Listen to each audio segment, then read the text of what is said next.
ഒ.ജെ. ജനീഷ് ഇതാ യുവമുഖം, പ്രത്യേകിച്ച് AICCക്ക് പ്രത്യേക ഹൈക്കമാൻഡിനൊക്കെ പ്രത്യേക താല്പര്യമുണ്ടായിരുന്നു ഒ.ജെ. ജനീഷിന്റെ കാര്യത്തിൽ.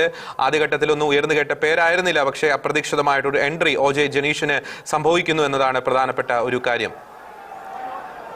കന്നി അംഗത്തിൽ തന്നെ ഒരു മിന്നലായി, ഒരു സർപ്രൈസ് എൻട്രിയായി ഒ.ജെ. ജനീഷ് മന്ത്രിസഭയിലേക്ക്.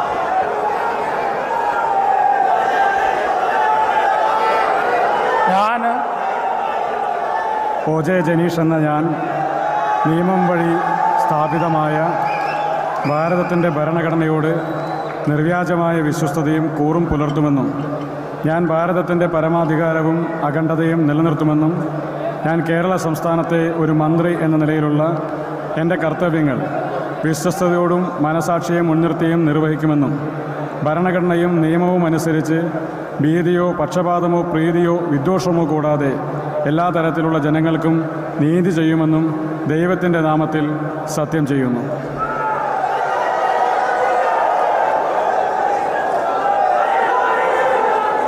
ഞാൻ ഒ.ജെ. ജനീഷ് എന്ന ഞാൻ കേരള സംസ്ഥാനത്തെ ഒരു മന്ത്രി എന്ന നിലയിലുള്ള എൻ്റെ പരിഗണനയിൽ കൊണ്ടുവരുന്നതോ എൻ്റെ അറിവിൽ വരുന്നതോ ആയ ഏതെങ്കിലും വിഷയം, അങ്ങനെയുള്ള മന്ത്രി എന്ന നിലയിലുള്ള എൻ്റെ കർത്തവ്യങ്ങളുടെ മുറപ്രകാരമുള്ള നിർവഹണത്തിന് ആവശ്യമാകുന്നതൊഴികെ ഞാൻ ഏതെങ്കിലും ആളുകൾക്കോ നേരിട്ടോ നേരിട്ടല്ലാതെയോ അറിയിച്ചു കൊടുക്കുകയോ വെളിപ്പെടുത്തി കൊടുക്കുകയോ ചെയ്യുകയില്ലെന്ന് ദൈവത്തിൻ്റെ നാമത്തിൽ സത്യം ചെയ്യുന്നു.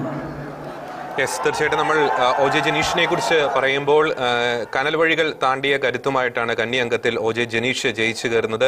2 പതിറ്റാണ്ടിന് ശേഷം ആദ്യമായി തൃശ്ശൂരിന് മന്ത്രി ഉണ്ടാകില്ല എന്നൊരു ആശങ്കയുണ്ടായിരുന്നു. പക്ഷേ അതൊക്കെ അസ്ഥാനത്താക്കുന്ന രീതിയിലായിരുന്നു ഒ.ജെ. ജനീഷിന്റെ സർപ്രൈസ് എൻട്രി എന്ന് പറയുന്നത്. 10 വർഷം ഇടതിന് വൻ ഭൂരിപക്ഷം നൽകിയ കൊടുങ്ങല്ലൂരിൽ നിന്ന് സിറ്റിംഗ് MLA VR സുനിൽകുമാറിനെ മലർത്തിയടിച്ചാണ് ഒ.ജെ. ജനീഷ് നിയമസഭയിലേക്ക് എത്തുന്നത്. ആദ്യ മത്സരത്തിൽ തന്നെ MLA ആകുന്നു, ഒപ്പം അതിനുശേഷം മന്ത്രിയാകുന്നു.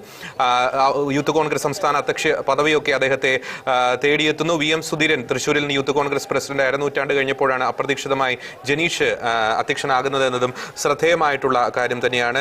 വളരെ സാധാരണ നിലയിൽ നിന്നും ഉയർന്നു വന്ന ഒരു നേതാവാണ്. മന്ത്രിസഭയിൽ ഒരു ബേബി എന്ന് വേണമെങ്കിൽ നമുക്ക് വിശേഷിപ്പിക്കാൻ സാധിക്കും. ഒ.ജെ. ജനീഷ് യുവമുഖം, ഇത്തവണത്തെ വലിയൊരു ശ്രദ്ധേയമായിട്ടുള്ള മുഖമാണ്. മന്ത്രിസഭയിലെ പ്രത്യേക എടുത്തു പറയേണ്ട ഒരു മുഖം തന്നെയാണ് ഒ.ജെ. ജനീഷ് എന്ന് പറയുന്നത്.